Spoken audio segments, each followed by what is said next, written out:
bafowethu sanibona ndiyathemba ukuthi niyaphila. Dr. Simba Lwandle lo athetha apha Dr. Simba Lwandle. Bafowethu andizange uzoba mde phambi kwenu, zoba mfishane kakhulu. Ngumprofeti ke lo, inyanga, kumthandazi. Ndithi nizodlulisa lo mlayezo lona guys obalulekileyo nokumele ukuthi uPresident Zuma awazi. Kusho ukuthi nizodlulisa isiprofeto into endiyitshelwe nguNkulunkulu. Kusho ukuthi ngaphambi ukuthi ndiyazi indaba kaPresident Zuma ngizocela nje ukuthi ndiyithethe straight kwenzela ukuthi naye if ubukele akhona ukundiva. So kusho ukuthi ngendlela kungayo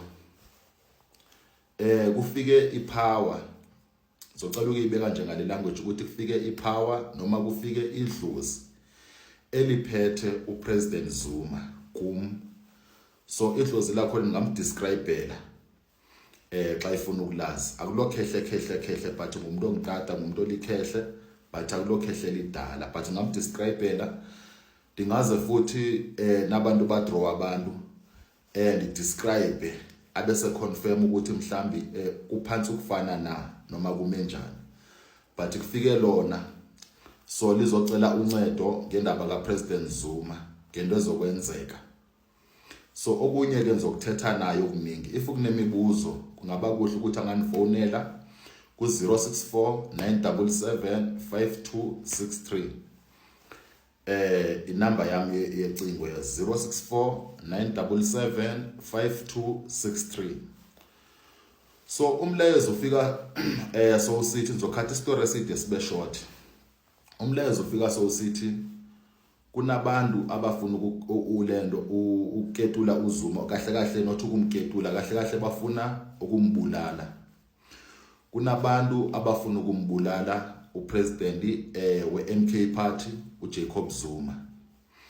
So kusho ukuthi owami umsebenzi apho ukuthi ndibuye ndizothetha kuPresident Zuma nimenze aware ukuthi isecurity sakhe ngicela ukuthi sibe tight.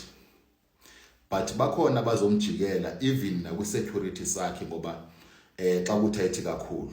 But okunye nokunye ndizokuthetha mase sibonana. Okunye nokunye ngizokuthetha menifonela mase sibonana. Ngoba kunendlela idlozi lakhe lishilo ukuthi ndingamsiza ngalo kumele ukuthi ngiyenze ndidibanise 1 no 2.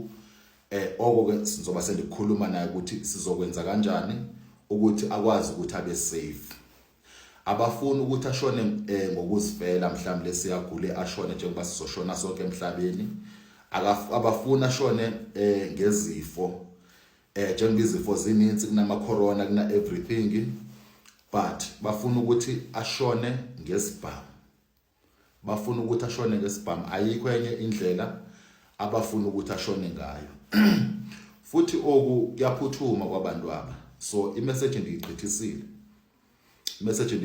But benibale ukuthi imessage izoyigqithisa ngomvulo mase kudlule yonke into. So uPresident isho ukuthi kungenzeka ukuthi akekho awe 100% ukuthi kunento efana nale. Yena ngizomchazela abantu ngoba idlozi lakhe limbonisile ukuthi ngobani askis abenza lento lena. So uPresident ndiyacela ukuthi andithinde xa kumele ukuthi ndiye kuye aninankinga. Xa ithuza kum ndihlala eKrugersdorp la ndihlala khona ngiseKrugersdorp. So inamba zami zikhona ukusenda location la ndihlala khona.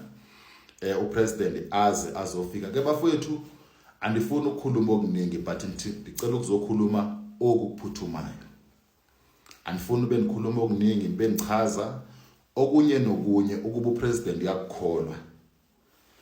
Mhlambi angahamba yokuhlola oku ngoba into eshuwa lidlozi lakhe ukuthi kunabantu abafuna ukumdubula ukuthi adutshulwe. Kahle abantu aba baqasha ntoni? Baqasha inkabi.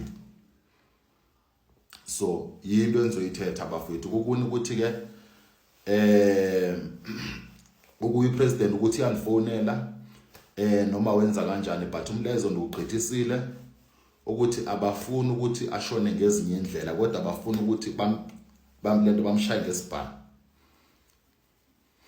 So ngiyabonga kakhulu ke bafowethu ke ndiyabulela kakhulu. Amen. Siyabonga.